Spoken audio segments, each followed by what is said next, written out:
थी, अब कहने की भी ज़रूरत पड़ रही है। हमने तो निशांत हमारे भाई हैं, उनका आदर है, सम्मान है। हम तो चाहेंगे कि भाई जल्दी आ जाए, नहीं तो भाजपा खा जाएगी जदयू को। ये तो ये काम तो पार्लियामेंट्री बोर्ड, पूरा पांचों घटक दल, सीएम चेहरा अभी हम जो है आप हमसे बोल रहे हैं कि सीएम चेहरा आज ही बना दीजिए। नीतीश कुमार मानसिक तौर पर और शारीरिक तौर पर मुख्यमंत्री बने रहने के लिए स्वस्थ नहीं है। बिहार की राजनीति में एक बार फिर नीतीश कुमार को लेकर हलचल तेज है और बिहार विधानसभा चुनाव से पहले एनडीए की तरफ से नीतीश कुमार को सीएम फेस घोषित नहीं किए जाने को लेकर विवाद है। एक तरफ जेडीयू के नेता कह रहे हैं कि गठबंधन को सीएम फेस की घोषणा करनी चाहिए, तो दूसरी तरफ बीजेपी के नेताओं का नीतीश कुमार पर ऐसा बयान कि बिहार की राजनीति में हलचल मचा दिया। नीतीश को लेकर सवाल ये उठ रहा है कि क्या अगर सीएम फेस की घोषणा नहीं होती है तो नीतीश कुमार फिर पलटी मारेंगे? क्या नीतीश कुमार के साथ बीजेपी शिंदे जैसा हाल तो नहीं करेगी? और इसे समझने से पहले आप बिहार बीजेपी के जो अध्यक्ष हैं दिलीप जायसवाल, उनका बयान सुनिए। तो सीएम चेहरा नीतीश ही होंगे इस चुनाव में? ये काम तो पार्लियामेंट्री बोर्ड, पूरा पांचों घटक दल, सीएम चेहरा अभी हम जो है आप हमसे बोल रहे हैं कि सीएम चेहरा आज ही बना दीजिए। नीतीश कुमार जी के नेतृत्व में बिहार चल रहा है, नीतीश कुमार जी के नेतृत्व में हम चुनाव लड़ेंगे। अरे हम तो सीधा अभी फिर दोहरा देते हैं कि नीतीश कुमार मानसिक तौर पर और शारीरिक तौर पर मुख्यमंत्री बने रहने के लिए स्वस्थ नहीं है। अगर स्वस्थ हैं तो और कुछ नहीं, कैमरे पर आकर बिना कागज देखे अपने मंत्री परिषद के साथियों का नाम और उनका विभाग बता दें। मैं अभी से पूरा अभियान वापस लेकर नीतीश कुमार के समर्थन में उनके लड़के की तरह हम भी खड़े हो जाएंगे। बिहार में नीतीश कुमार के नेतृत्व में चुनाव लड़ा जाएगा, लेकिन सीएम फेस की घोषणा संसदीय बोर्ड तय करेगा। और इसी एक संदेह की वजह से बीजेपी की तरफ से नीतीश कुमार को लेकर चर्चा हो रही है। उधर नीतीश कुमार के बेटे निशांत कुमार के राजनीति में एंट्री को लेकर भी प्लान तैयार किया जा रहा है और उनकी एंट्री को लेकर राजद से तेजस्वी यादव ने जो कहा वो बयान भी सुन लीजिए। निशांत हमारे भाई हैं, उनका आदर है, सम्मान है। हम तो चाहेंगे कि भाई जल्दी आ जाए, नहीं तो भाजपा खा जाएगी जदयू को। और शरद जी की बनाई हुई पार्टी है, जल्दी आना चाहिए, कमान संभालना चाहिए। अगर निशांत आ जाएंगे तो पार्टी बच जाएगी, नहीं तो एक कुछ संभावनाएं रहेंगी कि शायद बच जाए। वो तो निशांत कैसा काम करेंगे पार्टी के लिए वो होगा।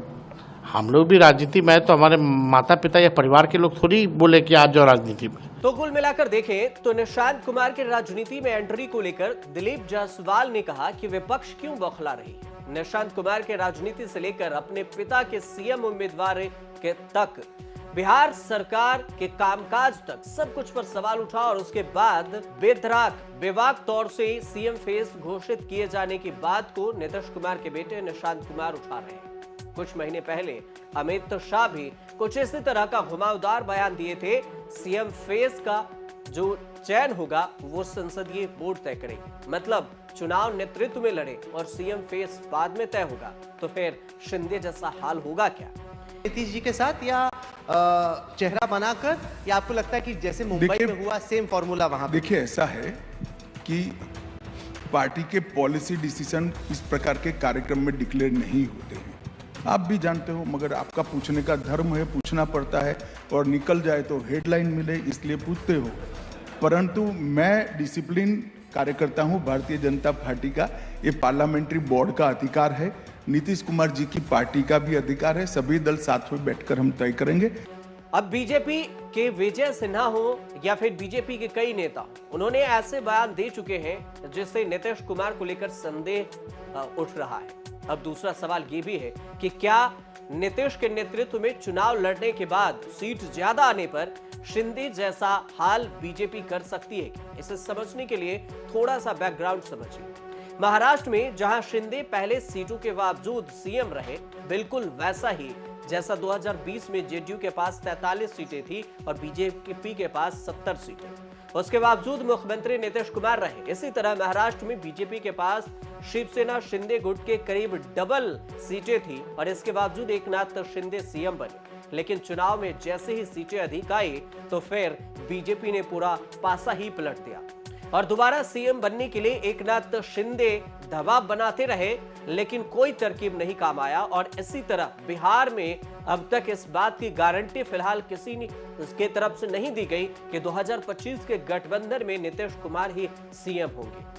और यह कहना बहुत आसान है कि बिहार में बीजेपी नीतीश कुमार के साथ एकनाथ शिंदे वाला बर्ताव कर सकती है, लेकिन जो लोग ऐसा कहते हैं उन्हें एक बार नीतीश कुमार और एकनाथ शिंदे की तुलना भी करनी चाहिए। नीतीश कुमार देश के उन कद्दावर नेताओं में से है जो पीएम पद के दावेदार भी रहे। आज की तारीख में देखें तो अगर इंडिया गठबंधन में होते तो उन्हें पीएम पद के एक दावेदार के रूप में भी देखा जाता।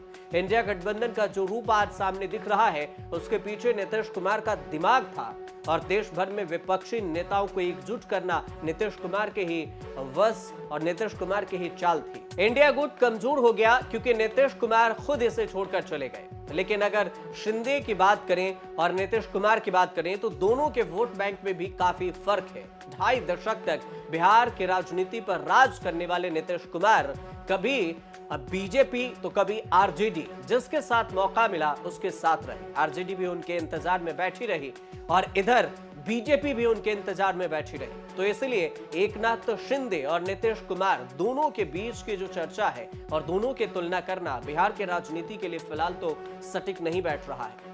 लेकिन जिस तरह की कयासबाजी हो रहे हैं कि अगर सीएम फेस अगर नीतीश कुमार के नेतृत्व में ही चुनाव लड़ा जा रहा है तो फिर सीएम फेस की घोषणा बीजेपी या एनडीए और जेडीयू सभी मिलकर क्यों नहीं कर रही है, और इतनी देर क्यों कर रही है?